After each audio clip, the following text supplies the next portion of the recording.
How do you leave a strong first impression on somebody when you're interacting with them?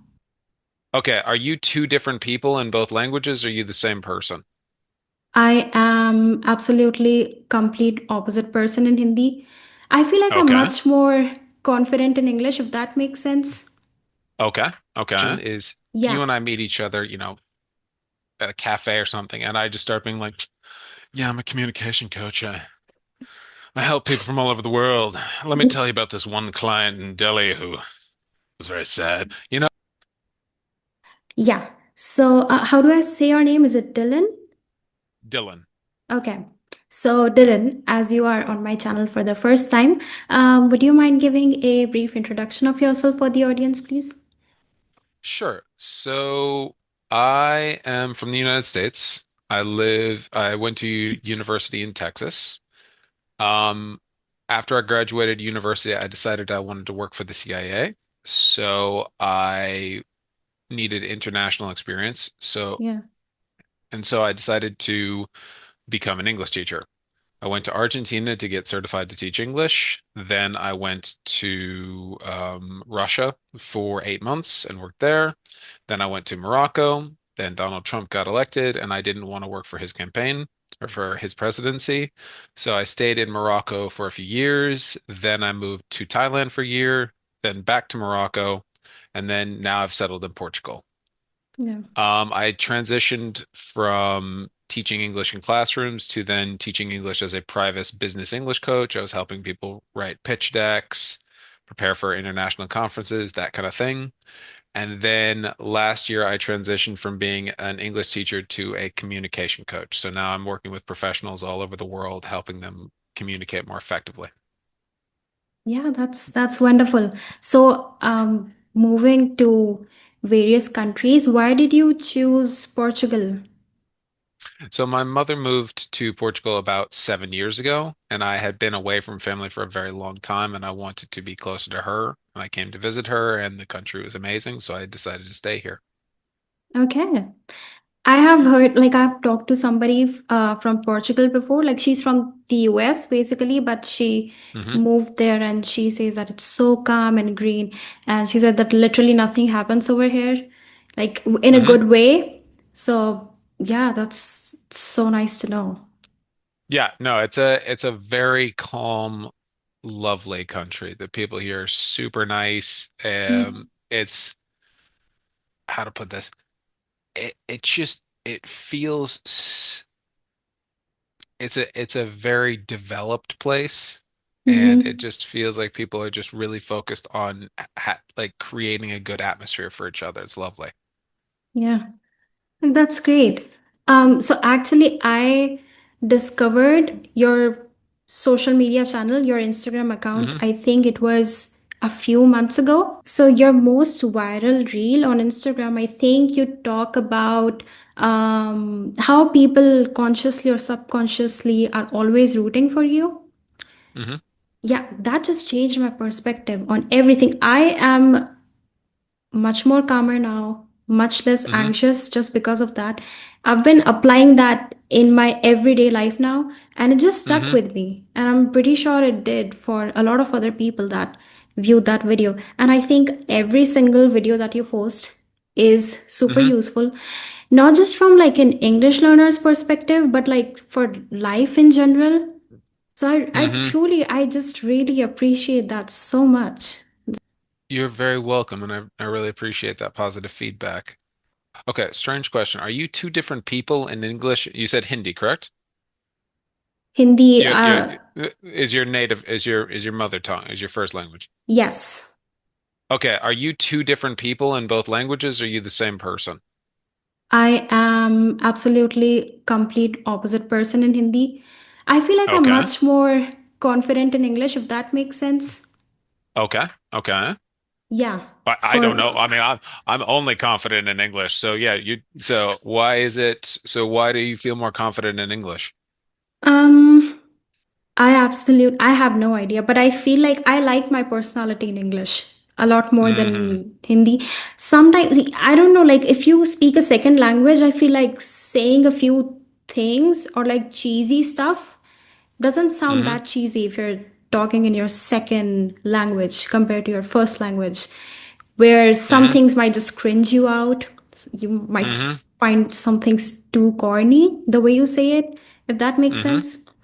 But I Okay, also so feel like like, yeah, that distance from your, I don't know, okay, like from your mother tongue allows you to sort of explore your personality more.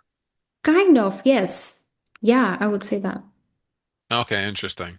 I've noticed that with, and I don't know if it's the same, and okay, I don't want to go into this subject, but I've noticed that with curse words, if I'm saying bad words in other languages, it doesn't affect me, but if I'm saying Yeah, bad words in English, it feels a little bit like, yeah, yeah. exactly.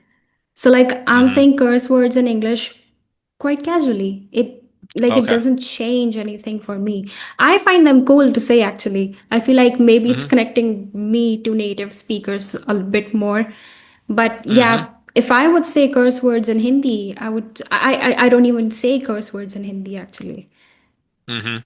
I I feel like get you. it's too evil to say. I get you. I kind of feel so for me with English, I feel like there's this we're very casual with the curse words. Like, do you Yeah. mind if I curse on your channel or no? Oh no, that's go ahead. Okay, cool. Like the word fuck. Nobody Yeah. cares. Right. Nobody's like, "Oh my God, how could you say such a thing?" It's a very casual, Yeah. but in other language, for example, I speak a little Moroccan Arabic. Their Okay. curse words are very, very, you don't say them because they're very disrespectful. So it's just like Mm-hmm. there's a boundary there. Yeah. But obviously I don't feel that. Yeah. That makes Yeah. sense. Actually, that's the case for Hindi. Like the curse words we have are longer than English, and Hmm. like just they would just directly attack your heart, kind of curse words. Okay. Okay, Yeah. gotcha.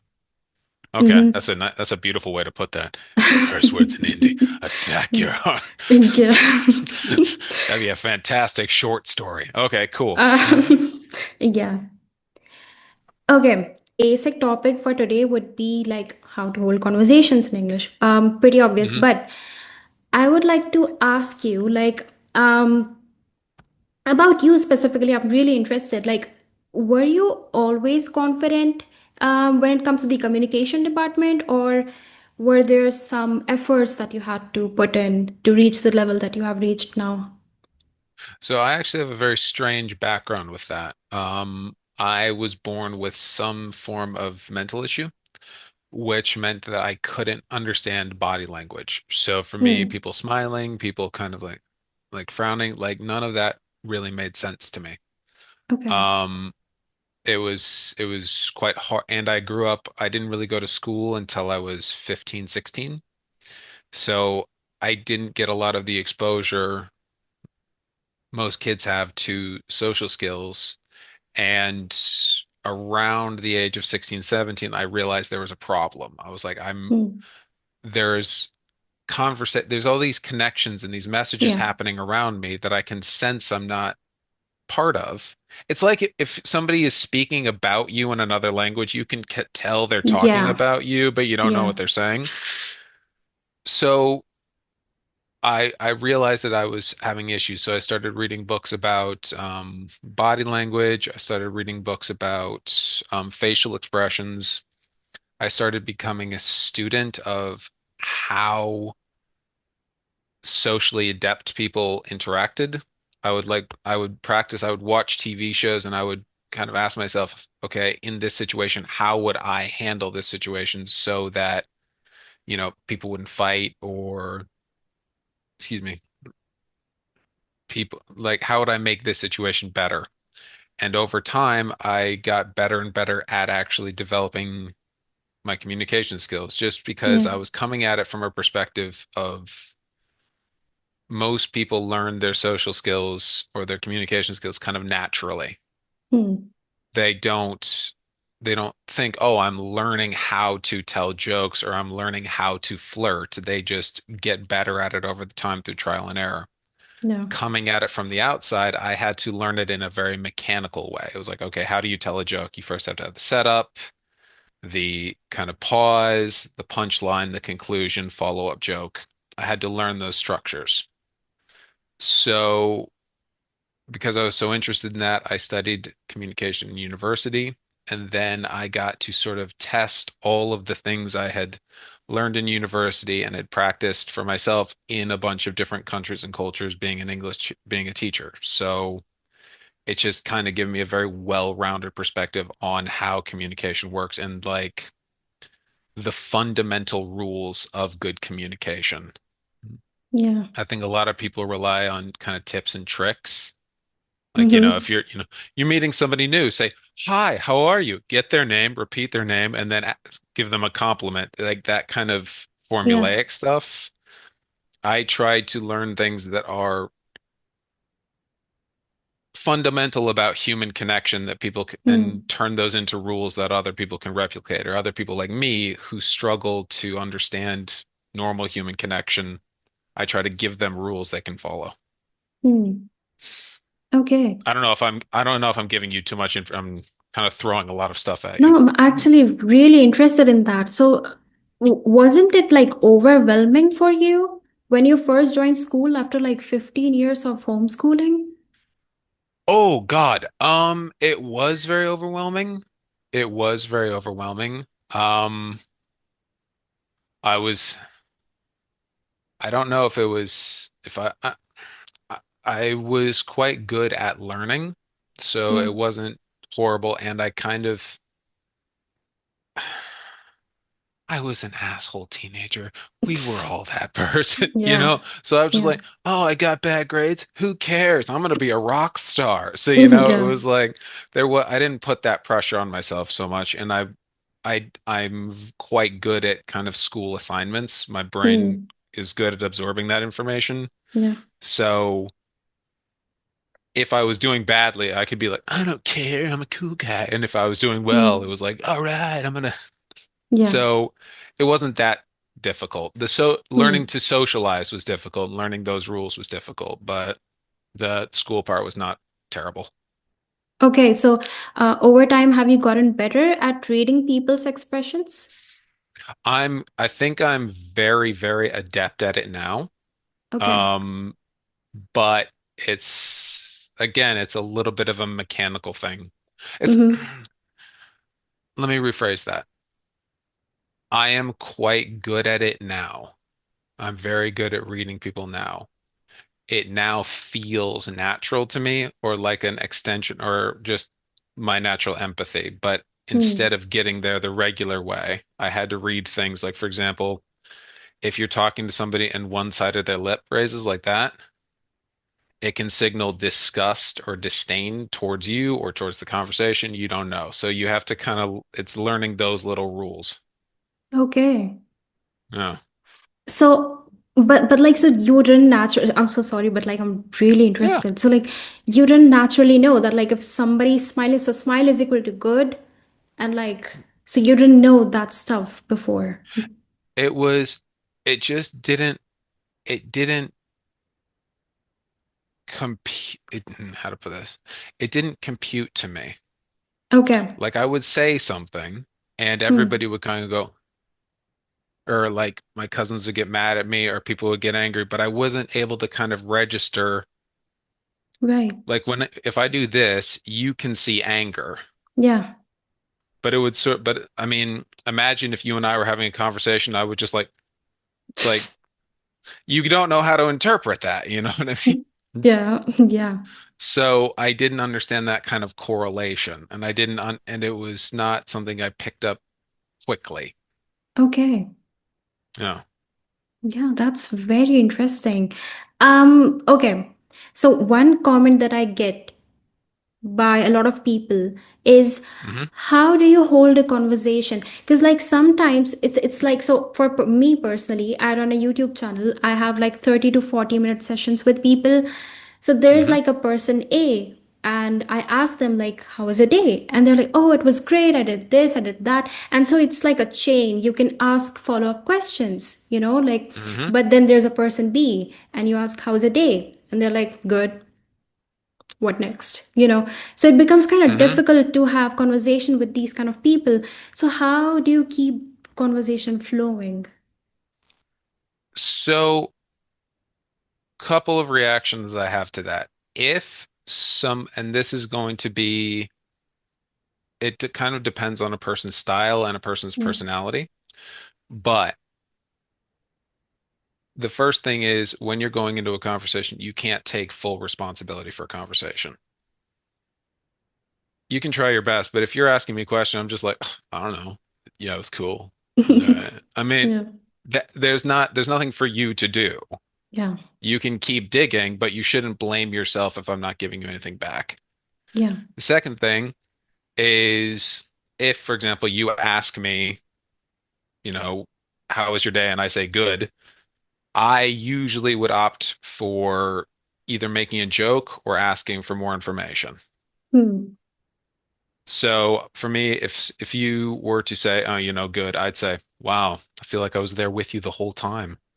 Hmm. Just to encourage, like, tell me more. I could be like, oh, come on, it was good. Yeah. Just for me, the one of the keys is to always bring like an energy of fun into it Hmm. and an energy of invitation. So if you just said good to me, I wouldn't come at you like, come on, tell me what happened in your day. I wouldn't bring any aggression into it, but I Yeah. would try to be like, okay, it was good. Anything happen? Did you just stay in bed all day? What, like, you can Hmm. encourage people to talk that way. Yeah. Mm. And actually, I think so. This came in my feed yesterday. It was one of your Hmm. reels. I don't know if you posted it yesterday, but it was pretty recent. So I think you were talking about how dumb people kind of grab the opportunity, get Hmm. promotions kind of over people that have more knowledge just Hmm. because these people are more confident. So, like, as like a normal human being, you are always scared. So confidence is like a psychological thing, right? You, if you Hmm. feel underprepared about something, how would you sound confident? Because there's like always a thing, a skill of phrasing things in a way that you sound confident, be it in presentations, job interviews, or whatever. So how do we do that? So, about confidence being a psychological thing, I want to address that very quickly. Mm-hmm. It is a psychological thing, but you do not need to be confident to look confident. Yes. Yeah. And there is a massive separation between the two because I have worked with people who are very, very confident people. They know their skill set, but when they present or when they're speaking, they're just like, yeah, I'm the CEO of a Fortune 500 company. It's like, okay, Yeah. you're not presenting that way. Yeah. So, couple of things with confidence. Usually it is in your voice and it Hmm. is in how you carry yourself. Those are two ways to look very confident. So if you hear when I'm speaking, I'm using a very flat tone throughout this. I'm not Hmm. bringing it up too much. I'm not bringing it down too much. I'm just saying I'm keeping it at this very steady tone, and you can hear that my energy does not go up, and I'm not Yeah. getting to the end of the sentence and kind of being, you're not letting the Yeah. sentence get weak. You're keeping it steady the entire time. Hmm. The second thing is just kind of carrying yourself. And another aspect of it is being willing to forgive yourself. Hmm. So a lot of people, if they get knocked off from being confident or somebody points out a flaw, they will immediately go, no, I'm wrong. Yeah. Instead, if you have the habit of, oh, I made a mistake, okay, I forgive myself and pick myself back up, you train yourself to be more confident that way. Hmm. Because if you're the first person to forgive yourself, other people will read that they should forgive you too. Yeah. That's a really Um, strong point. and then the last, and it's also a thing, it's a very strange thing of how you treat yourself kind of tells other people how to treat you. Hmm. So if you and I are in a conversation and I make a mistake with my words and I go, I'm sorry, I'm really sorry. Do you see how you can like if I'm going, I'm so sorry. I made a mistake. I did not mean to say that, and let me try again. Do you Hmm. feel how like in yourself, like on a like a biological level, you feel Yeah. superior to me? You're maybe a little bit like, ugh. why are you acting so apologetic? It just makes this uncomfortable feeling like I did Hmm. something dirty or wrong. Hmm. But if I say something, if I make a mistake and go, I'm sorry, I am, my brain's not here. Let me come back. I'm treating myself like I'm worthy of respect, and you Hmm. will read that. You read that in me as well. Yeah. By the way, I do also have a little bit of ADHD, so when people ask me questions, I tend to go forever. So if I start doing that, let me know. How do you leave a strong first impression on somebody when you're interacting with them?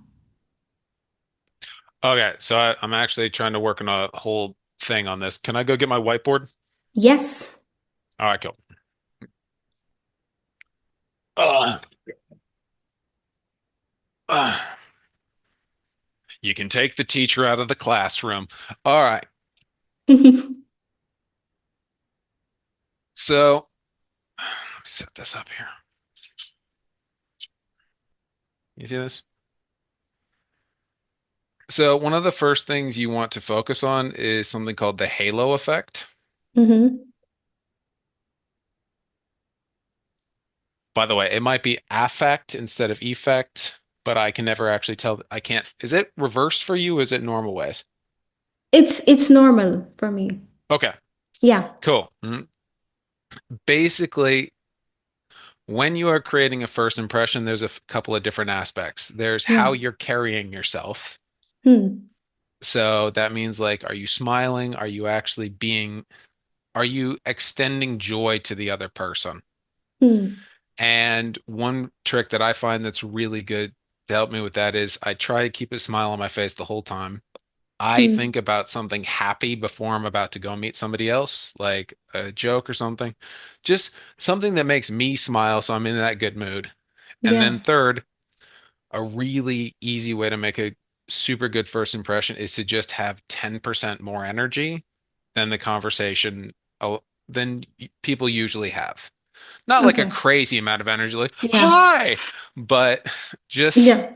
just a little bit dialed up because most people, when they're meeting you for the first time, they are trying to keep themselves safe.